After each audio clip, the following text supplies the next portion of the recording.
وعلی آلہ واصحابہ اجمعین۔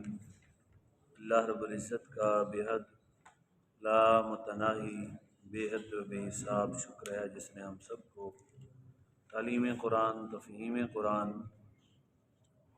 اور نور قرآن کے حصول کے لیے خوبصورت لمحات اور ساعتیں نصیب فرمائیں۔ اللہ کے حضور دعا ہے کہ مالک کائنات ہم سب کو اس کی کامل برکات نصیب فرمائے۔ سورۃ البقرہ دوسرا پارہ آیت نمبر 143، جس میں اللہ نے امام الانبیاء صلی اللہ علیہ وسلم کی امت کی شان کو، رسول اللہ صلی اللہ علیہ وآلہ وسلم کی شان کو اور نماز کے مقام کو اور مرتبے کو وضاحتاً بیان فرمایا۔ اللہ رب العزت نے وَكَذَلِكَ كَذَلِكَ کا معنی عربی میں ہوتا ہے اسی طرح، اسی طرح، اسی طرح۔ جس طرح ہم کہہ دیتے ہیں کہ فلاں کہتے ہیں جی آپ حافظ ہیں، کہتے ہیں جی میں حافظ ہوں، کہتا ہے آپ بھی حافظ ہیں، وہ کہتا ہے وَأَنَا كَذَلِكَ، وہ کہتا ہے میں بھی آپ کی طرح ہوں۔ یعنی یہ لفظ ہوتا ہے كَذَلِكَ کا معنی آپ کی طرح۔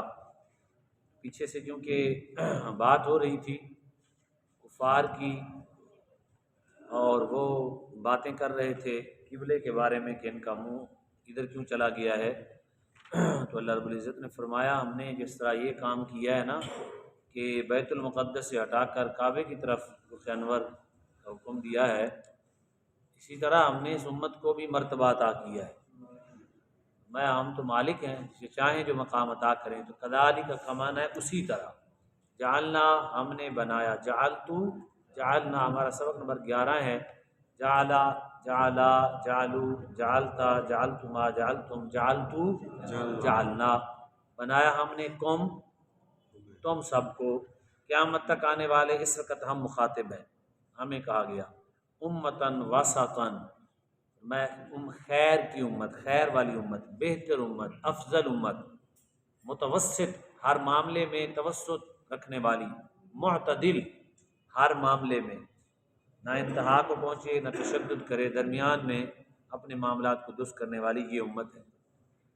اسی طرح ہم نے بنایا تمہیں امت وسط، لِتَكُونَ تاکہ تم ہو جاؤ شہداء گواہ، علی الناس لوگوں پر۔ اعلیٰ جو ہے سبق نمبر 8 ہے ہمارا، سب حروف جارہ، بالا من عن فی، اعلیٰ کا معنی پر، لوگوں پر تم ہوگے گواہ لوگوں پر۔ وَيَكُونَ الرَّسُولُ، اور رسول اللہ صلی اللہ علیہ وسلم گواہ ہوں گے علیکم تمہارے اوپر۔ وَيَكُونَ الرَّسُولُ، اور ہوں گے رسول علیکم تمہارے اوپر شہیداً گواہ، نبی علیہ الصلوۃ والسلام گواہ ہوں گے۔ میں نے بتا دیا تھا کہ وہ سب کچھ رسول اللہ صلی اللہ علیہ وسلم نے ہمیں وضاحت کے ساتھ بیان کر دیا ہے، کوئی چیز بھی جو ہے نا حضور نے مخفی نہیں رکھی، حتیٰ کہ اپنے مقامات جو اللہ نے دیے خاص مقاموں کے علاوہ، وہ مقام بھی امت کو بانٹ دیے، مراتب بھی، منازل بھی، فیوز، انوار، تجلیات۔ یہ نماز ساری کی ساری نا حضور کا فیض ہے، حضور کا نور ہے۔ جہاں جہاں حضور کو اللہ نے بہت بڑا نور عطا فرمایا، تو یہ حضور کے کشف کے مطابق ہے کہ سبحان اللہ، سبحانک اللہم کہاں پڑھنی ہے، قرآن پاک میں تو نہیں ہے، نہ اللہ نے حکم دیا ہے، اور کہ نماز کے اندر کیا پڑھنا ہے، تم نے نماز کا تو حکم دیا ہے۔ تو یہ نماز کی ساری ترتیب، یہ حضور صلی اللہ علیہ وسلم کا انوار، کشف، حضور صلی اللہ علیہ وسلم پر عطائیں جن وظائف سے اترتی تھی نا، اور جن مقام و مراتب پر مخلوقات خدا پر وہ انوار اللہ کی قربتیں اترتی ہیں، وہ سارے مقاموں کو اکٹھا کیا، ٹائم اور وقت کو اکٹھا کیا، اور پھر تعداد رکعات کو اکٹھا کیا، تو مجموعہ اس کو کہتے ہیں جامع العبادات۔ عرش سے لے کر تحت الثری تک جو کچھ مخلوق عبادت کرتی ہے، اللہ نے نماز میں ہمیں عطا فرما دیا۔ ایک دو رکعات ادا کرنے والا شخص تو ساری مخلوق کی مشابہ عبادت کر بیٹھتا ہے۔ صرف توجہ کی ضرورت ہے، اس لیے کیا کہا، صلاۃ معراج المومنین۔ تو نبی کریم صلی اللہ علیہ وسلم نے یہاں فرمایا کہ وہ تمہارے اوپر گواہ ہے۔ وما جعلنا القبلہ التی كنت علیہا الا لنعلم، یہاں نبی کریم صلی اللہ علیہ وآلہ وسلم بتایا گیا کہ کریم آقا تو تمہارے اوپر گواہ ہیں، اور جس پر تم ہم نے بنایا اس قبلے کو جس پر تم تھے، نہیں بنایا ہم نے قبلہ اسے جس پر تم تھے، یعنی ہم نے نہیں بنایا جس پر پہلے تھے نا، الا لنعلم، مگر ہم جانتے ہیں، ہم جان لیں، ہمیں معلوم کر لیں کہ کون ہے ایسا بندہ جو اتباع کرتا ہے میرے رسول کی، اور ان میں سے کون ہے جو الٹے قدم پھرتا ہے۔ یہ کام بھی، یہ عمل بھی اس لیے ہے کہ دیکھنا ہے کہ کون مانتا ہے اور کون انکار کرتا ہے۔ انکار پھر یہودیوں نے کیا، حالانکہ وہ مانتے بھی نہیں تھے، لیکن اس کے باوجود انہوں نے یہی کام کیا۔ یعنی ہم نے جو جس پر پہلے تھے، فرمایا محبوب تم پہلے جس قبلے پر تھے ہم نے وہ اسی لیے مقرر کیا تھا کہ دیکھیں کون رسول اللہ صلی اللہ علیہ وسلم کی پیروی کرتا ہے اور کون الٹے قدم پھرتا ہے۔ الٹے قدم کون پھرتا ہے؟ تو ینقلب، انقلاب آنا، الٹ ہونا، تبدیل ہونا۔ عقب کہتے ہیں پیچھے کو، عقب آپ نے پڑھا ہوگا، فلاں چیز کے عقب فلاں جگہ ہے، عقب کا معنی ہوتا ہے پیچھے، تو عاقبئی ہی یعنی اس کے پیچھے پلٹ کے کون جاتا ہے۔ وَإِنْ كَانَتْ لَكَبِيرَةً إِلَّا عَلَى الَّذِينَ هَدَى اللَّهُ، فرمایا بے شک یہ بھاری تھی مگر ان پر جنہیں اللہ نے ہدایت کی، یعنی اللہ نے جنہیں ہدایت کی ان پر بھاری یہ کام نہیں تھا۔ میں نے آپ کو عرض کیا تھا کہ صحابہ جب نماز پڑھ کے گئے تو ایسا کیسا ایمان ہوگا ان کا، سوچ سکتے ہیں۔ ہمیں آپ بات بتاتے ہوئے بات آپ کو شبہ ہو جاتا ہے، لیکن بالکل الٹ تھا۔ یعنی نبی کریم صلی اللہ علیہ وسلم ادھر نماز پڑھا رہے تھے تو کعبہ ادھر تھا، یا ادھر پڑھا رہے تھے تو ادھر تھا، الٹ تھا، بالکل کیا تھا؟ الٹ تھا۔ حضور وہاں سے چل کے دوسری سائڈ پہ آئے، پھر وہ سارے تبدیل ہوئے، ایک نے بھی نہیں پوچھا کہ یہ کیا ہو گیا نماز میں۔ بتائیں کس قدر ان کا بلند ایمان ہوگا، سوچیں ذرا کس قدر رسول اللہ صلی اللہ علیہ وسلم پر وہ اعتماد کرتے ہوں گے۔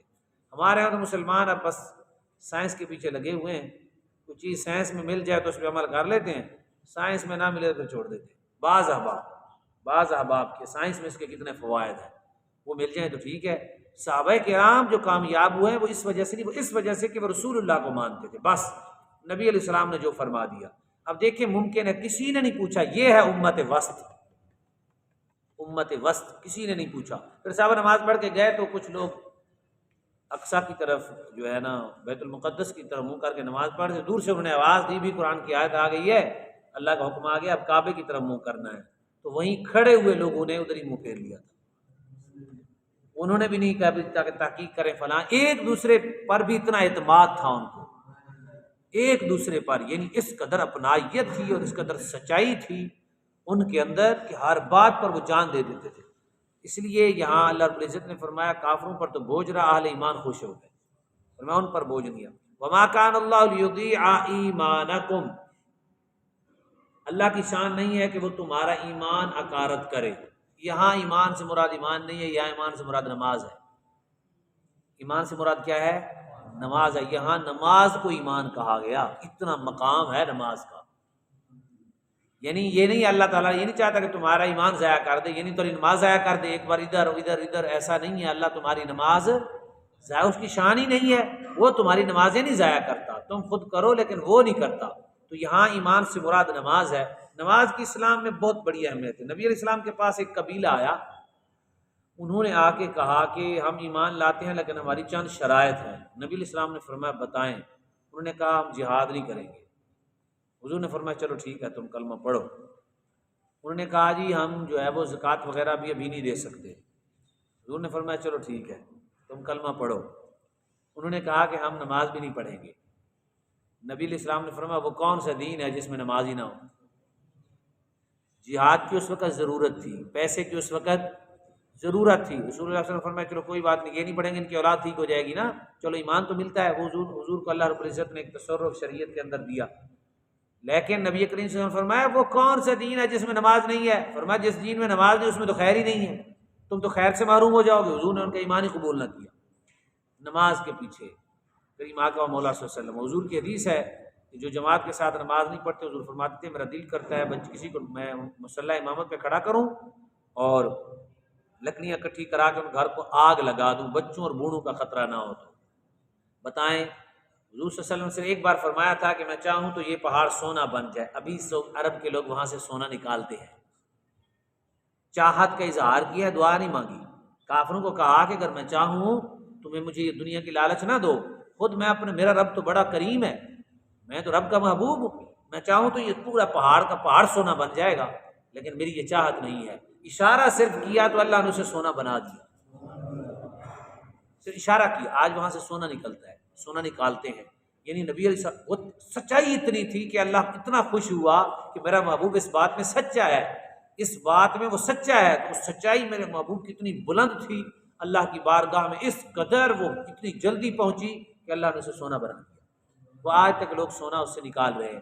تو حضور نے صرف کہا ہے، اور حضور نے کہا ہے میری چاہت یہ ہے کہ میں اس گھر کو آگ لگا دوں جس گھر سے جماعت کے لیے نماز۔ پھر بتائیں یار، اور آدھے وظائف اس لیے اثر نہیں کرتے، گھر سے نماز پڑھنے کے لیے کوئی نکلتا نہیں، نماز پڑھتا نہیں، آدھے پڑھتے ہیں آدھے پڑھتے نہیں ہیں، اس لیے ہمیں مسائل ہیں۔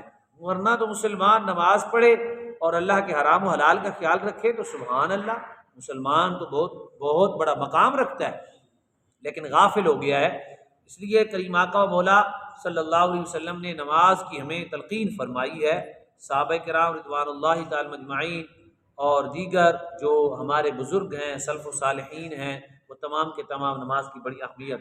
حضرت سیدنا غوث پاک سیدنا عبد القادر جیلانی رحمۃ اللہ تعالی علیہ آپ فرماتے ہیں بے نمازی شخص کو مسلمان کے قبرستان میں دفن نہ کیا جائے۔